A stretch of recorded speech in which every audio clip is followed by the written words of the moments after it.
The BBC has been criticised by the royal households for giving credibility to overblown and unfounded claims in a documentary which explored the Duke of Cambridge and Duke of Sussex's relationship with the media.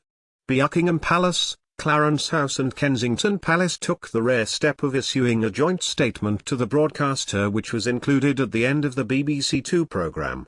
The first episode of The Princes and the Press, presented by Amal Rajan, included suggestions that negative stories about the Duchess of Sussex were leaked by courtiers and there was a competitiveness between households.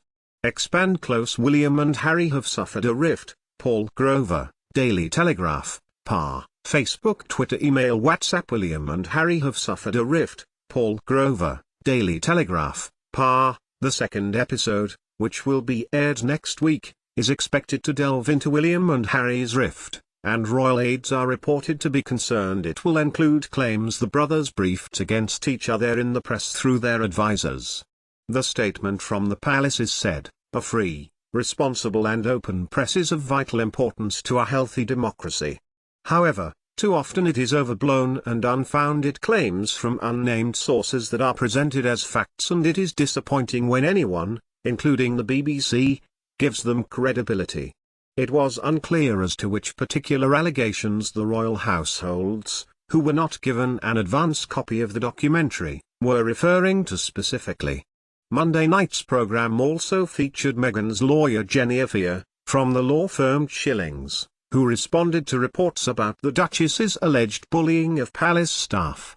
In March, the Times newspaper said the Duchess allegedly drove out two personal assistants and humiliated staff on several occasions, which she denies.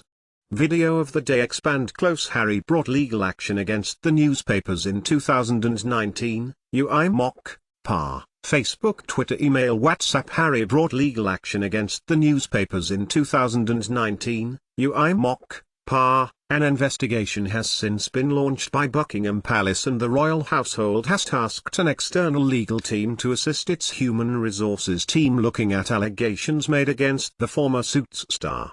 Afia said, "Those stories were false. This narrative that no one can work for the Duchess of Sussex, she was too difficult and demanding as a boss and everyone had to leave, it's just not true." Following the airing of the programme, The Sun reported that William has always banned aides from briefing against family members after seeing the fallout of his parents' media attacks during their split, dubbed the War of the Waleses. The documentary also featured a private investigator who apologized for targeting the phone of Harry's former girlfriend Chelsea Davy and admitted he helped rob the prince of his teenage years.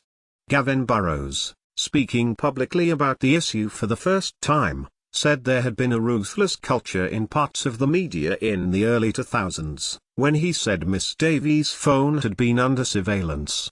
Expand close. Harry with his then-girlfriend Chelsea Davy in 2007, John Stillwell, PA, Facebook, Twitter, email, WhatsApp. Harry with his then-girlfriend Chelsea Davy in 2007, John Stillwell, PA. Editors told him that putting Harry on the front page sold more copies of newspapers than William.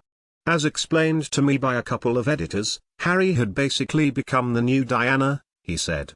The BBC says Mr. Burrows is a witness in legal cases against the News of the World and The Sun, but that his claims are yet to be tested in court and are strongly disputed. Harry brought legal proceedings against News Group newspapers, NGN, and Reach, formerly Mirror Group newspapers, in 2019. Just days after it was announced that Meghan was suing the Mail on Sunday after it published a letter she wrote to her father. Mr. Burrows said he was very sorry and added, "I was basically part of a group of people who robbed him, Harry, of his normal teenage years." The News of the World folded in 2011 after details emerged of extensive phone hacking at the newspaper.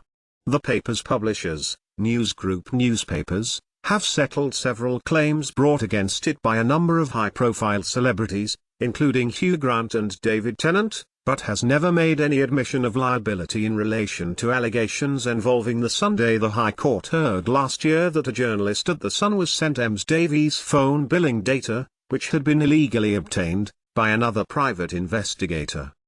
Documents disclosed to the claimant's legal team were said to reveal a South Africa-based private investigator, Mike B., sent Ems Davies' phone records to the Sun's then royal correspondent, Duncan Larcombe, in a May 2005 email titled March Records. Harry and Meghan's Archel Foundation declined to comment. NGN has been approached for comment.